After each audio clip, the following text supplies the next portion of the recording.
Hey guys, welcome back to the Merit Partners podcast. We have an incredible friend and guest today, Matt Kossoff. How you doing, man? I'm good, man. It's great to be here. Yeah, Happy Friday, so gentlemen. happy to have you. Happy Friday. So let's start with, because a lot of our viewers, listeners, don't know much about you. So let's start. I'm not going to ask about your childhood and go that far back, but talk to us about how you became a car collector, mostly Retrofit Source, which is the company you started, right? How did that begin? What's your entrepreneurship story? Yeah, sure. I mean, I guess it depends if you want the long story or the short story. But I guess I'll start from the top as far as I remember it, anyways. I mean, like, first of all, look, ever since I was a little kid, I've always been into cars. Anything with wheels, whether that's Power Wheels or a cozy coupe or a bike, I was always into that. And so when I was 16, I had my first car, which was a Dodge Stratus. Nice. Ballin'. Oh, yeah. Did you think that was a cool car back then? I did think it was a cool car, yeah. I mean, it was based on a Mitsubishi Eclipse, right? Yeah. And so, like, when I was 16, that was the early 2000s, right? And so, like, it was very much like the Fast and Furious 1 era, right? Where everybody was pimping their ride. Yep. They had the underglows and, like, all of that stuff. Yeah. And I was no different, right? I had, like, neon, like, tubes under my seats, and I put, like, cool wheels on my Stratus, and I wanted some cool lights for the car. Problem was, it was a Stratus. So, like, none of the companies, that were making, like, clear tail lights or any of that stuff made any aftermarket lights for a Stratus. And so I was determined. I wanted to figure out a way to put xenon lights on my Dodge Stratus, which was, like, all the rage. That was, like, the new technology back in the early 2000s, right? Yeah. So I used to hang out at a car dealership up the street from where I grew up in Cleveland. It was Fred Baker Porsche Audi. I grew up in Cleveland, Ohio. And I used to hang out there, and I became friends with the guy who ran the body shop. I still remember the guy's name. His name was Lenny. He was like an older guy. And one day I was hanging out there, drooling on the Porsches and the Audis, because that's what drew me to hang out there in the first place. Is like, this guy would, like, let me touch the cars that were in the body shop and, like, get inside. And so I was always over there drooling on. And I told him, I'm like, look, I want to find a way to put xenon lights on my Dodge Stratus. And he was like, well, I happen to have this Audi A6 that was in a front-end collision, and all the mounting tabs are broken off of these. I'm like, maybe you could do something with it, And so I took these lights home, and I remember I hid them in my parents' basement because I didn't want them to even, like, question what it was that I was going to do with these lights. And when they were gone one weekend, I took them apart. So I took the guts out of the inside, like the xenon bulb and the projector and the HID ballast. And then I proceeded to take the headlights off of my Stratus, and I dremeled them up with, like, my dad's Dremel cutting tool. And I, nut and bolted the projectors and the xenon gear from the Audi headlights into my Stratus headlights. And I kind of made it work. Okay. But it didn't work completely. And so I had to recruit my dad, who was, like, pretty hands-on. He knew what he was doing, to help me, like, figure out the wiring, because that was totally beyond my comprehension. Yeah. And so he knew what I was up to, of course, at that point. Yeah. But in any case, I got it to work. And so I basically had the Audi headlight guts retrofitted in my Stratus headlights. We're gonna call that a Matt Guyver. Oh yeah, it was totally totally a Matt Guyver move. And I thought it was, like, the coolest thing ever, right? Yeah. And so, like, again, think back to, like, the early 2000s. There's no Facebook and Instagram. Everybody who's, like, a car guy hung out on automotive forums. Yes. Like, and so I was on this Dodge Stratus, like, discussion forum with all, like, the Stratus guys. There was a forum for Dodge Stratus, crew to hang out. Yeah. And I posted, like, pictures of this mod that I did on my headlights, and everybody else with their Stratus was like, what? Like, so I need that. I need that for my car. Like, can you do that for me? And so, like, the young entrepreneur in me was like, why, yes, I can. And so people were literally taking the headlights off of their Dodge Stratus putting them in a box and shipping them to my parents' house. I would take them apart. I would go back to my buddy at the dealership and be like, hey, man, here's $20. Like, what do you got for me? And he would give me some lights, and I would rinse and repeat and do the same thing for other people. Word got out to other forums. I was doing them on, like, Mitsubishis and Fords and whatever, This is amazing. This is at 16? 17? This was, 16, 17. This was my last couple years in high school. I was doing this. And so, while my friends were mowing lawns and, working at McDonald's, I was having a blast. I was making like maybe $100, $200 a week, like ripping people's headlights apart in my parents' basement. I would have to use my mom's like oven in the kitchen that she cooked in to warm up people's headlights, to melt the glue, to take them apart. And then I would go in the basement and cut them up, like put them back in a box and ship them back to them. People would PayPal me. It was awesome. This is your hustle. This is your hustle. This is my hustle. And I loved it. I mean, it was like, not only was it like a fun hobby, but I was making, like better than average money for like a high school kid doing it. Did the money go into your Dodge Stratus? Oh yeah, I was buying mods, fart can exhaust, all that, cold air intake, little ECU chips to go in the intake to, give me an extra 30 horsepower or whatever, like all that was like right up my alley. Yeah. And so anyways, I was graduating from high school at that time. I was preparing for my first year at Ohio State.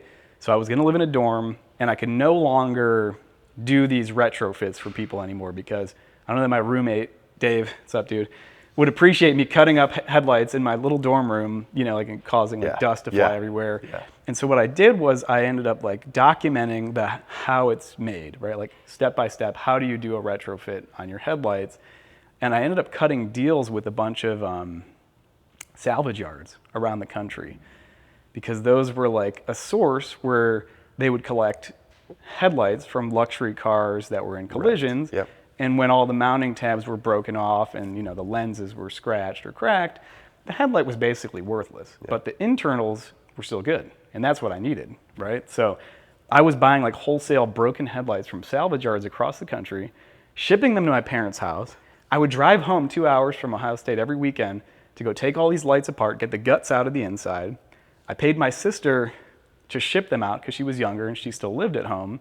And I would sell them like on eBay, and I would peddle them on the forums as my like retrofit kits with my installation guide, my proprietary installation guide. And so that's how the business got started. I sold on eBay for a while. I made a very barbaric website, and I think word kind of got out. Like I was sort of like the go-to guy for like custom headlight, retrofit kits. And you had an employee. And I had an employee, my sister. I think what's so interesting about this, and I want you to keep going, but I think what's so fascinating about this is that you took something that maybe didn't have value or wasn't being used, learned how to recycle it, repurpose it in a way that did have a purpose that someone saw value in. Right. And at the same time, I mean, this is how you start a business, and a lot of times. This is great. I didn't know where this was going to go, but this is how you do it. You actually have somebody that is a client, right? You prove it that you have 5, 10, 15, 20 actual paying clients in a small niche. And it begins to grow. I mean, I mean, and that wasn't my intention at first, right? Like I wanted it because I wanted it. Yeah. My intention was not to start a business. I was just showing off like my latest mod, and there were people that were like, knocking at my private messages on the forum, like, hey, can you do that for me? So in any case, I mean, that continued for a couple years. Just like recycling damaged original equipment headlights to the point where it became somewhat impractical. I mean, the stuff was coming from cars that were in collisions in the first place, right? So I would buy a lot of inventory. A lot of it would still end up being bad because the parts were bent or cracked inside of the housing. And so I ended up having a lot of waste. And so, I maybe made like $5,000 or $10,000 at that point. And I had it in like my checking account. And I was like, what if I just made parts for this instead of recycling used OEM parts? I had a good grip on like what parts were more ideally suited for like doing these upgrades. And so that's what I did. I was like, I'm gonna make some of the parts that are my best sellers, even if they're recycled parts, I'm gonna make a replica of it.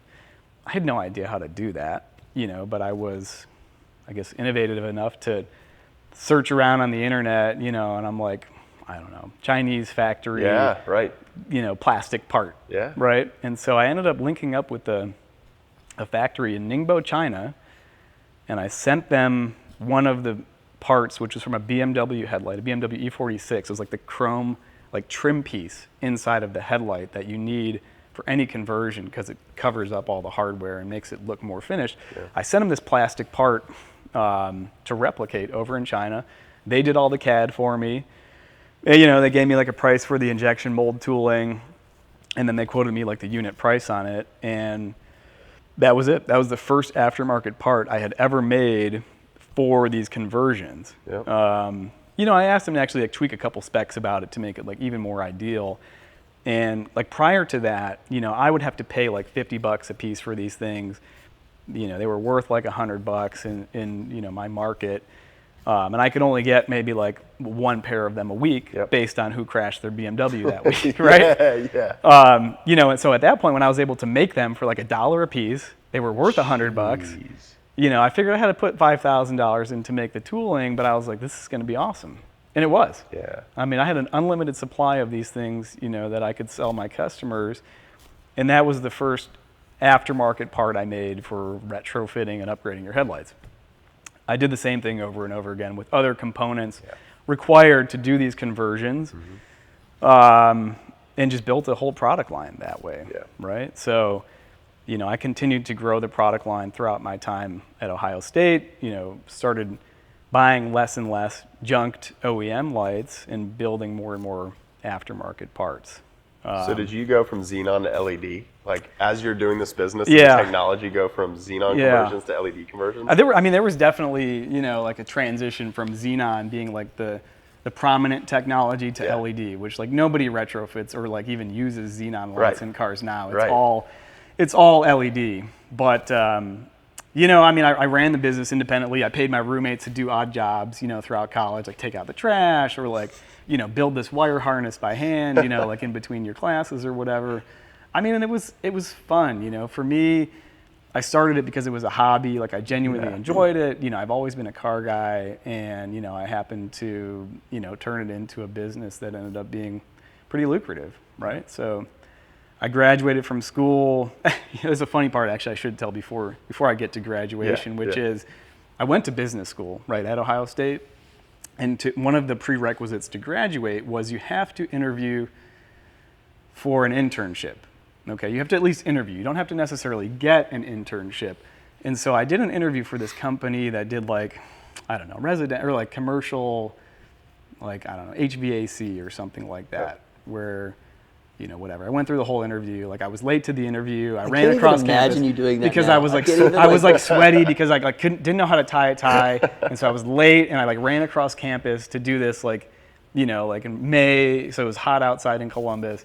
And I showed up to the interview and I like did the whole thing. I was flustered the whole time. And we got to the end of the interview and like, I think their closing question was, all right, so tell me, why you really want this job. And then I think I probably sat there for a second before I said, I don't want this job. And that was that. I didn't get the job. I didn't get the job. Very surprising. But kind of like in parallel with that, right? We were coming up on graduation and my parents, just paid to put me through school. And they're like, you got to get a job. You got to get serious. You got to, like forget about this whole like headlight side hustle thing you got going on and get a job. And I was resistant to that, because like I think that I got the sense, like I knew that there was more opportunity to continue doing what I was doing. And that's exactly what I did. After I was done with school, I focused full time on, this business that I'd started. I hired my roommate and friend, and, he was my first kind of formal employee. And, I think I got some advice from somebody who was a mentor of mine to start working on the business rather than in the business. Shortly thereafter. Huge. Yeah. I mean, that was a game changer. And I always think back to that advice. Made a big difference, It's great advice. Work on the business, not in the business. Yeah. And I think of course, like anybody who starts a business, you've got to work in your business before you can work on the business so that everything about it, right? And I always look back to every era of my company, whether I was like the hands-on guy who answered every single email, every single phone call, took apart every single headlight, wrote every single product description, and shipped every box. I had all those jobs, Started working on the business. I ended up coming down to Atlanta after school and, decided to really make a career out of it. It was already paying the bills. I was really enjoying it, which I think is another fundamental of starting any business. Because I give that advice all the time, right? Like if you're not genuinely interested in it and or like don't enjoy your job, forget about it. You know, when the like tough times come, it's going to be miserable. Right. Because you know, like, what's the shortcut to success? How to be successful? It's like, well, there's really no shortcut. No. You're going to have to work your ass off 24/7 for many, many years. Yes. You know, and that's exactly what I did. Yeah. You know, I gave up a lot in college, sacrificed a lot of time out, socializing with my friends, going to bars, you know, and doing a lot of the stuff that most college kids, you know, do in those years because I was grinding, working on my business. That's what it takes to get something off the ground. Yeah. Would you say, out of curiosity, would you say you felt like you were built as an entrepreneur from the beginning? Like you were kind of always an entrepreneur and it was in you? Yeah. And also, second tagline to that would be, do you feel like you also found your thing? Yeah. You know, because a lot of people, we have kids now too, and we talk about, we're starting to think about our kids as they're growing up. And man, really hope they find their thing. Right? How would you answer that? Yeah, I think so. I mean, I think you either have it or you don't. Like you're either an entrepreneur or a wantrepreneur. But I mean, even before I got into this business, I mean, I had a business where I was paying my friends to make like little bead lizards, you know, and I was taking taking orders from kids on the playground. You remember when bead lizards were like a popular kind of fad? I can't believe we're talking about that. Bead lizard, I missed that one. You know what I'm talking? You probably too like young for that, maybe a couple years. I don't know. But I remember I had a business where I was like taking orders from kids who like, I want a blue and a green and a red bead lizard, and I had like an inventory of beads, and I would pay my friends to make them, and I would just sell them, you know, and like take a cut. I had another business where I would go to Sam's Club, like Costco, basically, with my parents, and I would buy like a bucket of like candy, and then I would like split it up into baggies, and I would sell each one for like $1. So I maybe get like $20 out of it, but I had $8 in it, you know. Dude, I have the same story right down the street from here where I grew up. My mom would buy juicy fruit from Kroger, but it would come in those packs, you know, those stack packs. Yeah. And it'd be 25 cents. And I was 5, and I would take the sticks of gum out of the packs and go door to door and sell them for, you know, 5 cents a piece or whatnot. I mean, and it was free. It was free. It was totally.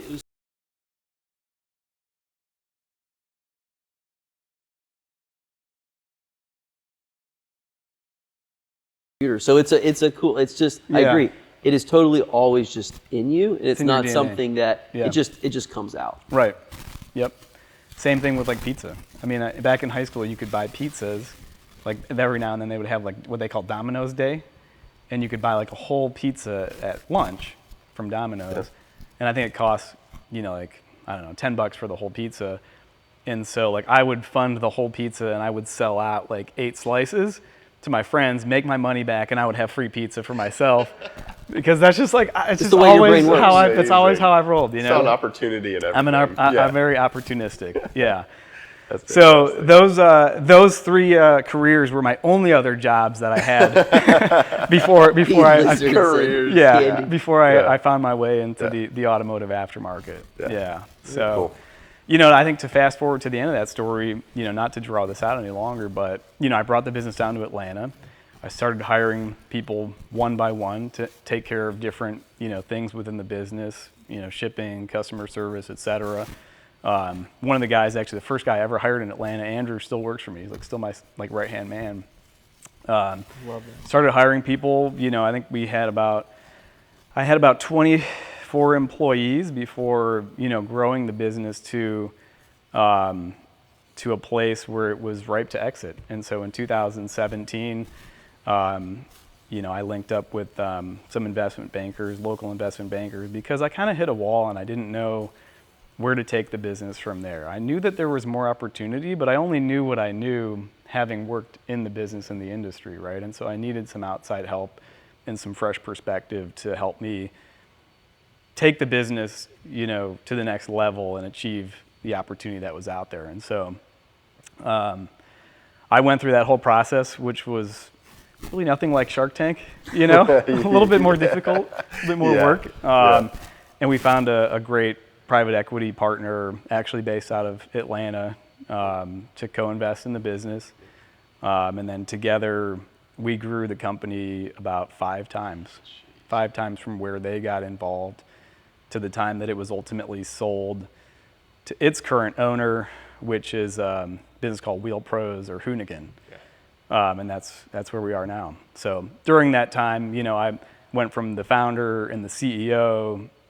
We hired a new CEO. I became the chief product officer because I wanted to get back to my roots, which was like making cool stuff. Yeah. I always I most enjoyed that aspect of the business. That's where I added the most value. And I went from being the CEO to the chief product officer. Together as a group, we sold it to Wheel Pros and Hoonigan, and now I work as the product director for the lighting category within that business. That's awesome. So that's a great That's story. where we are today. Yeah. Making cool headlights Making for cool headlights, for cool cars that we love. Yeah. So climb my way down the ladder, and now I just make cool stuff. Yeah. And that's really, like I said, it's really what I enjoy most, which, as I said, and I'll underscore again, like I just think it's such an important thing, no matter what you're involved in, is just to enjoy it. Yeah. Because if you don't, you're just not going to be great at it. Absolutely.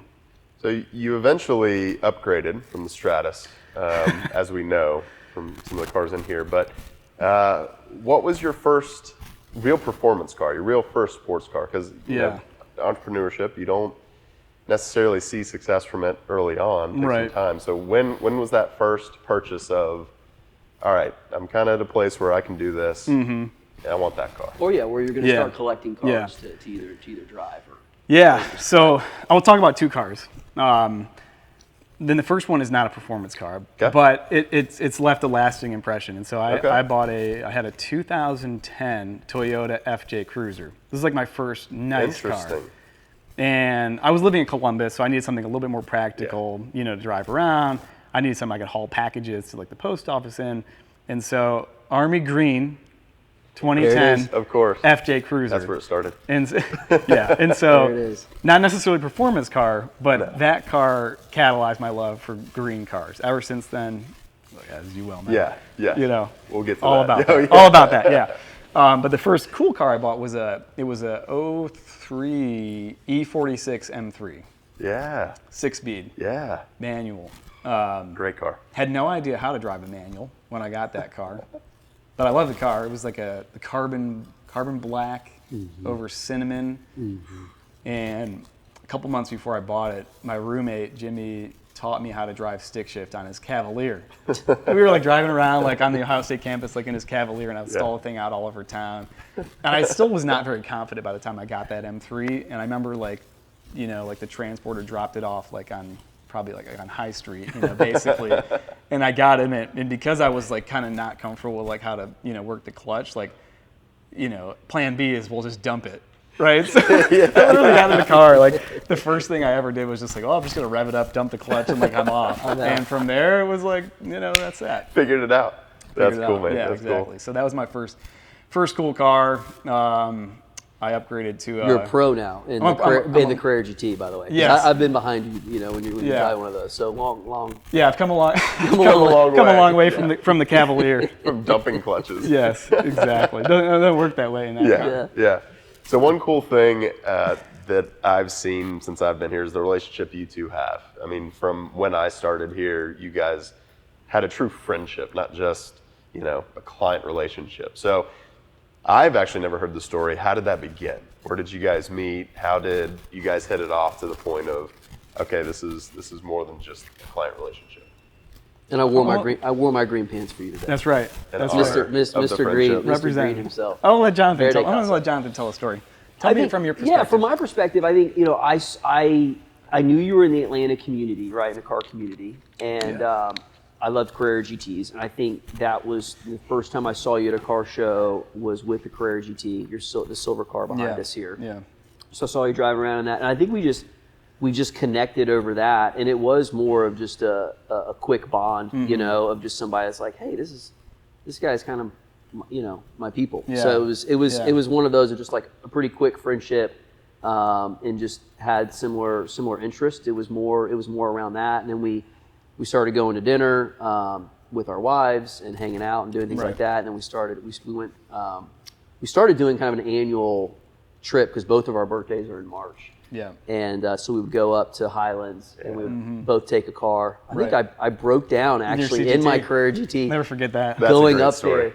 Yeah, one of the two ignition. We're all here watching you guys set off on this journey to go up to the Highlands, and then the call about, I don't know, 30 minutes later. I was going up 85, and you're like, what's going on? Well, I was at Taco Bell in my CGT with Ashley. Okay. Love it. And I'm like, I should call Jonathan. I don't know, like he's not behind me anymore.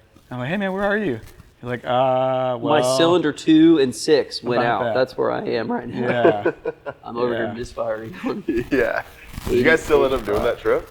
I made it. You made it, and then we unfortunately it was coil packs. We had to get the car towed You went and swapped out. And I did swap out. I think we just drove up though. Like Land Rover or something. Yeah, exactly. Yeah. And then just kind of hung out and drove your car around. But we hit up the spa, and we did a lot more fun things. The was a little bit more relaxing. It was very very relaxing. So, and we had kids around the same age, and things like that. So I would say that's and then just watching you, and as you've built your business, we have a lot of just enjoyment around talking around I think what you're doing here and what's going on here. And then we've gone on trips together. We did the Carrera GT rally. We do Pebble Beach. I mean, there's a lot more to that. But that would be my perspective of how we I think we just clicked, right? I mean, I think it's like when you meet somebody, like if you know, right? Yeah. Like that's my dude, and I think we had a lot in common. Aside from the fact that we were both driving Carrera GTs, and that was cool. Yeah. I mean, we both got kids, same age. I mean, we both had businesses, and I think that, like for me, I always love, connecting with other entrepreneurs because not a lot of people share like the same perspectives when it comes time to celebrate and or commiserate, about your wins and struggles, and so we've done that over the years together and had a lot. I have a lot of like deeper conversations, with Jonathan than I am with like a lot of people. Yeah, so that's awesome.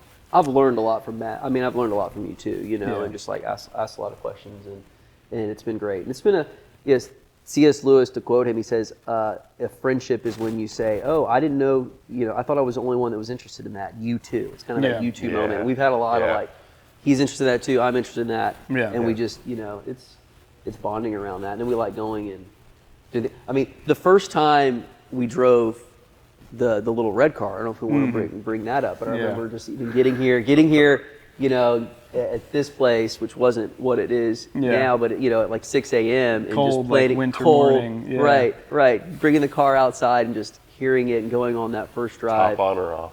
Top on. Top on. Top on. Okay. Yeah. Okay. Well, because we bought it in October of 2020. Mm-hmm. It's a good way to end a bad year. Yeah, no kidding. So it was already cold outside by the time I think it finally made it down here after the inspection and all that. And it was, rain or shine. We're like, we need to go drive this car like pronto. And we need to do it early on a Sunday morning. Yeah, we had planned to drive it when no one else is going to see us. Yeah. Right. Like our plan was to go out. Yeah. Right. With fly no under the radar, no Atlanta traffic, and that's exactly what we did. It was very memorable. I mean, I still pinch myself on that. I think we have some videos, us like driving it around in it, and I think that like one of the quotes like from the video is like, I'm driving an F50 right now. Oh my God! How is this real life? Right. That's what we didn't know. Like how did we get here? Yeah. I mean, how is this happening? Yeah, that was a special moment. That was. For sure. I will never forget when that car arrived here, because that car to me is just so special. Yeah, it's incredible. The GOAT. Yeah. I mean, whenever I do get to drive it, which is not that often, this is not exactly a great daily driver in Atlanta. I mean, I think you probably sat in the passenger seat and or the driver's seat, more than half of those occasions. Yeah. Which is actually a great question. Why you wouldn't be interested in an F50? Why you wouldn't be interested in an F50 or in daily driving an F50? Because that's two different things. Two radically different questions. That's two different things. Yeah. But actually, if you ask me though, I mean, speaking of these cars right here, Yeah. I think that the F50 is actually easier to drive than the Carrera GT. I've heard that. If you want my honest opinion. I've heard that. I think that except for the low steering, as it applies to speeds. different aspects of the car, right? I mean, I think that low speed, steering is super heavy. We didn't really know that until we got in the car for the first time. We were like, is this at right? like under 5 miles per hour, we're like, okay, we're getting an arm workout. We didn't maybe it's realize just because it's cold outside. I don't know. Or is it cold outside? I don't know. Let's go get some coffee and we'll talk about it over espresso. Yeah, exactly. But no, I mean, honestly, like I think especially like in a traffic situation around town, like I'd almost rather drive the F50 than the Carrera GT because like the clutch, it's just so forgiving and like easy to drive. It's got a lot, like a good amount of like torque, and like it's actually fairly comfortable like around town. The suspension doesn't beat you. Yeah, it really doesn't. It's got lift. It's got front lift, which like for a 95 works quite well. Yeah. Very reliably. And the AC blows cold too, which is also amazing about that car. Yeah. But driven, I think, back to back with that, like I've owned that car since 2016. It's like probably the oldest car in my collection at this point. And like, you still have to recalibrate with that clutch every time you get in it. Yeah. I could do it like much more confidently than I could, for the first several years I've owned it, so I don't really worry about it much. Yeah. But, the occasional hill, like in traffic with somebody right behind you still gets me puckering a little bit. I'm not going to lie. I'm not going to lie. Such a unique car. Yeah. So it's been cool seeing all the different cars that you've had in your collection, and cars that have come and the cars that have gone. Yeah. A lot of which have been green, right? And some cars maybe not have it originally. They weren't originally. right, exactly. Yeah. And some cars that you yeah. changed and are currently changing. Yeah. So what's been your strategy or philosophy, either one of those words to describe it, but what's been your strategy with the way you buy cars, with the way you collect them? Yeah. Well, look, I mean, I think that, first and foremost, like I only buy cars that are special or meaningful to me. Right. And so like, I'm never really like interested in something that's just like the latest and greatest and happen to set the latest lap record around the ring. Like, it's just not really that interesting to me. And so like most, if not all the cars that I own, are from like the era, like from when I grew up. Right. And I grew up in the 90s. And so like, these are all like the poster cars for me that like inspired me as a kid. And I think they were always just like the one. And so like kind of every car has like its, like kind of like a special memory, like ingrained in the back of my brain. And no matter if that's like my 993 Turbo, and I saw one of those when I was like this tall, out with my dad. He took me to that same Fred Baker Porsche Audi dealership when I was a kid. And I remember standing eye to eye with the Porsche Crest on a 993 Turbo when it was brand new.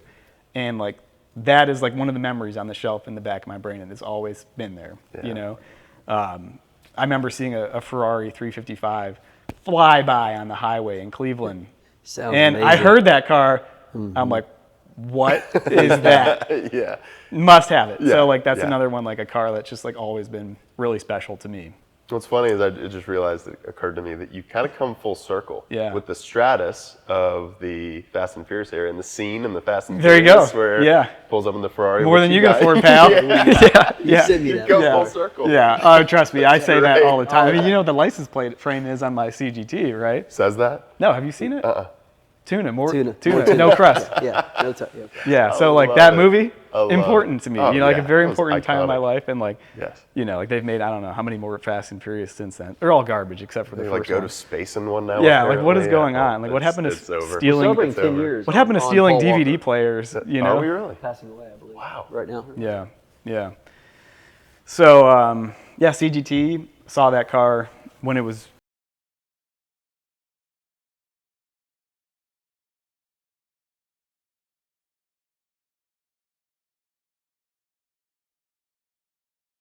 Cool. I remember seeing the seat because it came to Atlanta, and I remember seeing the seats. The exhaust and pipes, like I remember, like looking at the exhaust coming out of that carbon bumper, and I'm like, Yeah. that is like insane. That is like car's bananas. Yes. The F50, I mean, that was my go-to car in like Need for Speed 1, like on like the Windows like computer back in like the 90s, so I always play that. And so like, I don't know, just all these cars, like they've just like left a kind of like a lasting impression, on me, from like the time when I was growing up and all I could do was like wish, right? And like actually at one point, like my dream job, if you asked me what I wanted to be, was like a valet, because like I thought that was my closest, realizable opportunity to ever get behind the wheel of like any of these cars. I want to be a valet driver, you know? Is the 550, is that because of Bad Boys?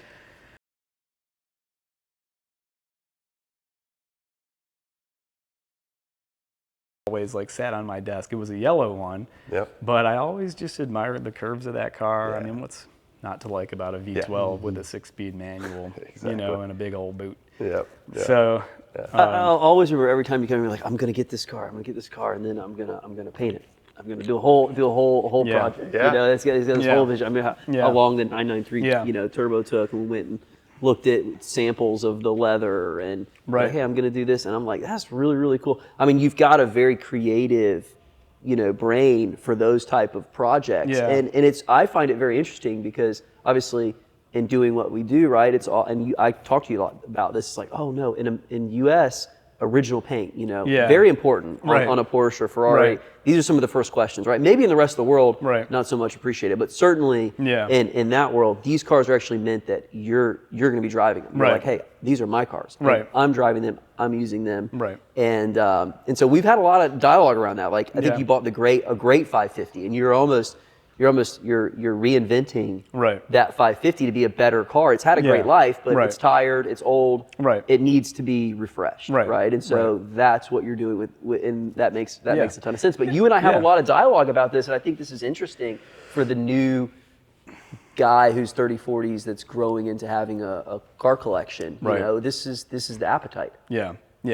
Yeah, look, I mean, I always, you know, buy cars that are for me. Like, I never really bought them, or any of them, like with the intention of, you know, will it appreciate, you know, and I could ultimately sell it, you know. And I mean, you know that because, like, you know, despite your best advice, you know, like, you don't really paint and like reupholster like, you know, classic cars like this, but that's how I roll.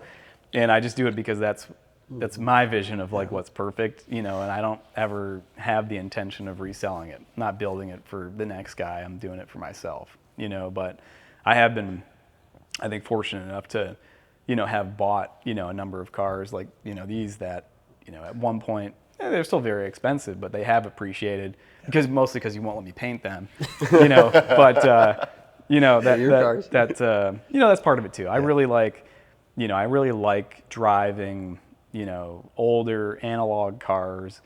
I think it's just so much more like engaging, you know, than a modern car. I mean, I've had more modern cars. You know, I had a 488, brand new 488, green over tan. Of course. That I ordered from Mills when he was at FOA.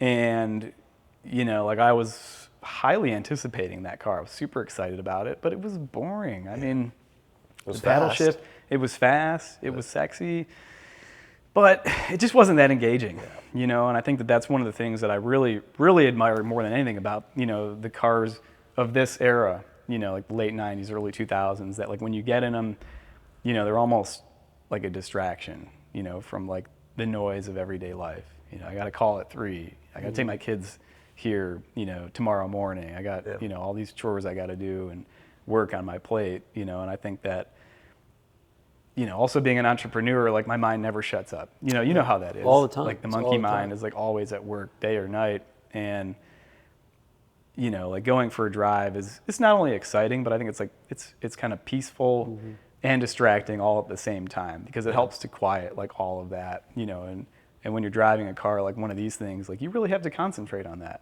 you know, and it engages you in a way that helps, you know, eliminate those everyday life distractions. And I think more than anything, you know, that's what I really enjoy about driving cars like this.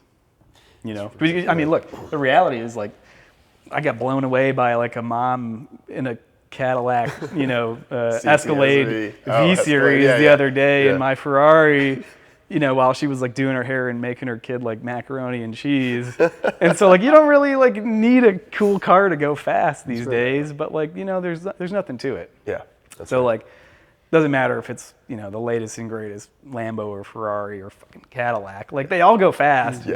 But you know, there's something special about this era, you know, for all the reasons. Totally agree. I won't shut up about. You know? No, it's what I find very fascinating too. What I agree with you on is that, and we'll be celebrating this in the springtime when we're gonna go, you know, celebrate our birthdays, but go on a rally and invite other people to come along with us to celebrate analog, you know, driving cars, but not fast, you know, not going in. And we always talk about that too. Even when we go drive in the mountains, you and I enjoy just going to drive. We're not trying to cross the double yellow lines. We're trying to get home safely to our kids and our wives and things. And so I think it's interesting that we've kind of recognized as history goes forward, or as time goes forward, and this is in the past, that we want to go backwards. The 90s and 2000s is where we want to live, and the Carrera GT has a little cubby hole where you can stick your phone in the door, you know, in the luggage, set it aside, and just just be, be with somebody that you enjoy being with, or be with the car, right, and enjoy the open road.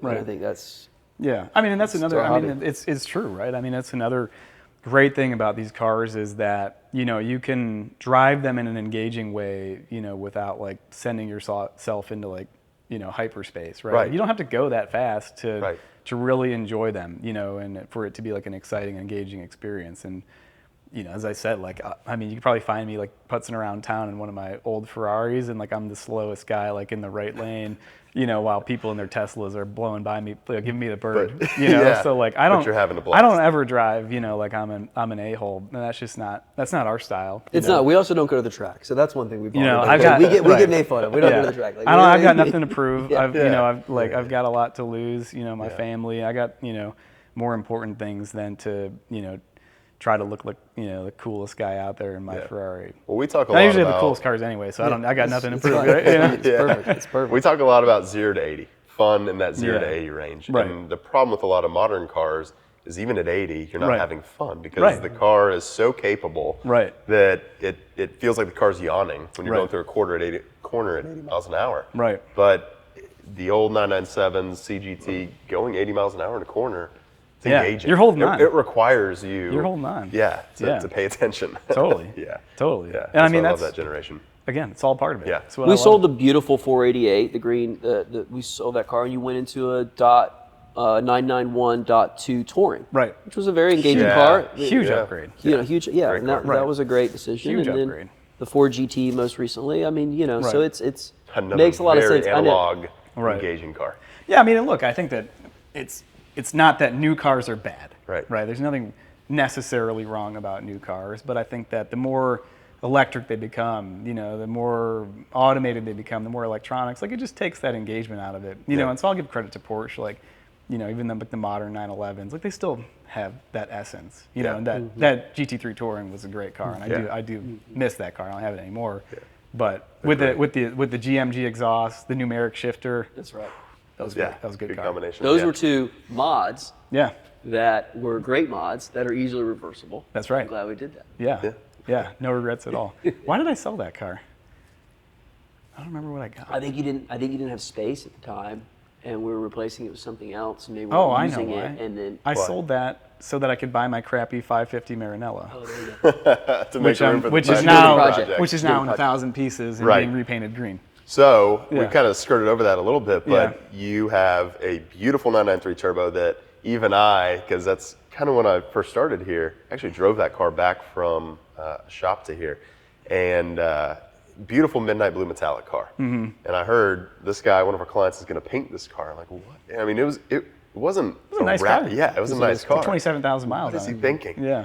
And then the car shows up, of course, when it's done. And I'm like, okay. Yeah, I see. That's amazing. Yeah. I see what you did there. So we're doing some projects, that car and then the 550. Yeah. Is that sort of, you told the story about how you started the company, tinkering. Is it scratch? Yeah, I mean, I think that, I love building stuff.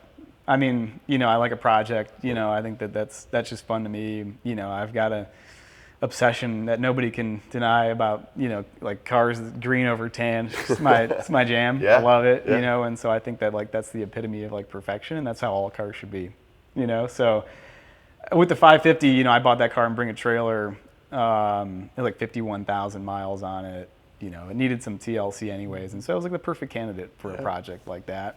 Tear it all apart, put it back together. Give it a new life, do like a mechanical restoration on it, at the same time too. But look, I mean, I live and I work in the automotive aftermarket, and, I'm not going to be a hypocrite. I like to modify my own cars too. And if you don't like it, like, get lost. It's not your car. Yeah. Well, again, I think that green turbo, I mean, we put that thing on our Instagram. Yeah. It got more hits and comments and messages than almost any other car we've ever posted. Wow. Yeah. So they're being well received. Yeah. That's for sure. That's cool. Well, I appreciate that. Yeah. I mean, they're in the private collection. Not for sale. Yeah. For the right offer. Yeah. Awesome, man. Well, thank you so much for coming. It's been incredible. Do you have any last questions you wanna ask or bring up? Are there any other poster or dream cars that are on your mind that you're excited about? That's a good final question. It's a good question. I don't know. I feel like I should throw this one back at you guys, and I want you to tell me what they are. What do you think I would like? You might know a couple of them. I could tell you exactly what else is on the bucket list, but try to name one. What do you think? You know, like you guys know me. What do you think I would go for that I've never had? Is an F40 a possibility? He loves EB110. No, too old. He EB110. loves EB110. EB110, Okay. Super Sport. Oh, love that car. Huge piece of crap, probably. Oh yeah, probably. Love that car. He wants a Diablo too. Diablo 6.0. I know it. 6.0. Okay. Like that car. Here's the worst one. Jaguar XJ220. Hey, I can get on board with that. I've just like getting worse. I've heard that's like a getting- don't meet your heroes car though. Yeah. I mean, you look at it and it's unreal, Yeah, but but I've heard it's a don't meet your heroes. You know, another car I had that was like that was I had a twin turbo Lotus Esprit V8. Always just loved that car. Yeah. Such a sexy car. Yes. Don't meet your heroes, dude. Oh. Such like a terrible car. Like was the worst car like I'd ever owned. What about it? I just drove like a dog. I bought it and I was like, oh no, like it just needs maintenance. I'm gonna have like the engine rebuilt and like have it totally gone through, and I did. I got it back. It still was like the worst car. That was like the gearbox on that car. That's always like if you read about those cars, like everybody dogs on that like Renault 6-speed gearbox, and it like is just terrible. That was a car though. Like growing up in the '90s, early 2000s, I remember DuPont Registry. Like I would. Yeah. There's two cars that it was the Lotus Esprit and the Hummer H1. Yeah. Look through the magazines. Yeah. To see, DuPont like, Registry. I used to read that all the time, right? It was great. Yeah. It was Back great. when like car dealerships actually advertised in it. Now it's like a bunch of like just ads for like random lifestyle brands and stuff. Yeah. But anyways. So how do you, building on that though, that's a good question because we mentioned like 3 or 4 cars there. Yeah. How do you decide, all right, this is the one. I want to go after the Diablo. I want to go after the Bugatti. How do you decide? I mean, I think, well, first of all, I've not really bought anything in the last couple of years. Yeah. I guess except for the Ford GT. You sold me that car, actually. Thank you for that. You're very welcome. One of my favorites. I mean, I think that I've got to get the sense that like, it is a stable, if not like appreciating asset. I mean, all those cars, again, they're examples of cars that like are not going to be made anymore. Like there's not going to be a new twin turbo like 6-speed Jaguar coming out anytime soon. And so I think that, they've got to be special to me. I think they've got to be like stable, if not like appreciating. And I've got to get the sense that like it's a good buy, like on a pretty good car. And if it's not a good car, like I got to be willing to like invest that money into like making it right. You know, so makes sense. Those are all the boxes you got to check. The reason I like this too is 'cause I think we're starting to see a trend in terms of not having cars you necessarily don't need. So thinning the herd a little bit and really going down into stuff that's either super special, permanent. You're not going to sell, right? I'm never going to let go of this car. If you're a collector, I'm never going to let go of this. I'm never going to. And then there's some cars that are just like, either you're not using them or they don't make sense. They're not numbered. They're not necessarily collectible. They're replaceable cars. They need to move on. And I think we're seeing that currently in the market of like the really good stuff is really holding on. Right. And then the other stuff just is finding new homes. Right. And that's perfectly fine, especially as you go through the life cycle of a collector and you've owned a lot of different cars. You go through that, right? Tastes change and you kind of learn. It's been a tough market in the last couple of years, like trying to predict where things are going to go. Absolutely. Things have been so dynamic in terms of like what cars are selling for and what they're worth, and I think it's just been like a little, now a little bit less comfortable to say like, yeah, this car's only going up. Like I bought that car in 2016. Like it was like, well, this car is only going to get more expensive. And so like, if I know like I need to have this car, like I better shit or get off the pot because I'm only going to pay more for it next year. And that's been a little bit less predictable in the last couple of years. And a lot of those kind of like halo cars, like an EB110, like, they've skyrocketed in value, and like they've not really come down so much, so like it sort of makes it, hard to afford, right? I mean, I don't know if I'll ever own one because like I might have missed the opportunistic window to ever pay like, I guess what I feel is like a reasonable price, for a car like that.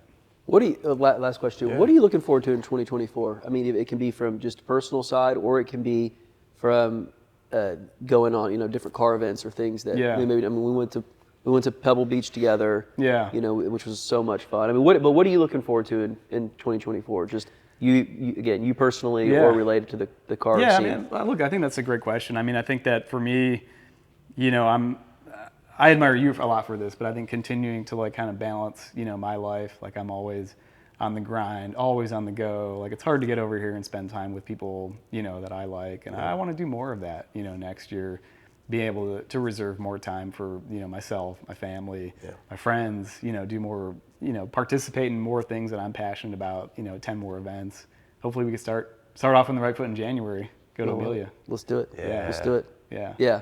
So we'll do that. We'll go to Cavallino, and then we'll. We're not Amelia. Yeah. I'm talking about the wrong thing. Yeah, Cavallino. You're going to be there. Yeah, You're going to be there. We're going to go. A couple months later. Yeah. No, and you have. I mean, what I appreciate about you too is that you've worked so hard. You said it's almost 20 years. Yeah. Right, and you're growing a business, starting a business, being focused on that for 20 years, and then now you're starting to take Fridays off. So we're sitting here. It's on a Friday. Yeah. You came over. Don't finally got that. Oh.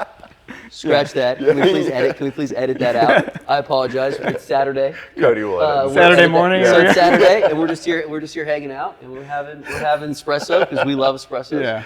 Right. Yeah. I mean, this coffee machine that it get used so often came from you. So thank you for that. Oh yeah. The whole office loves it. You're welcome. Yeah. The whole office loves it. Hey, pays my way every time I come over. That's for sure. Yeah. Always a hot one waiting, baby. Yeah. Always. Yeah. Always. Awesome, man. Well, Yeah, thank you so much. Yeah, it's been great catching up with you guys. Always enjoy being down here. Happy holidays to everybody here at the the Merit team, and let's make another espresso. Appreciate your friendship. Done. Do it. All right, guys. We'll see you on the next one. Have a great day.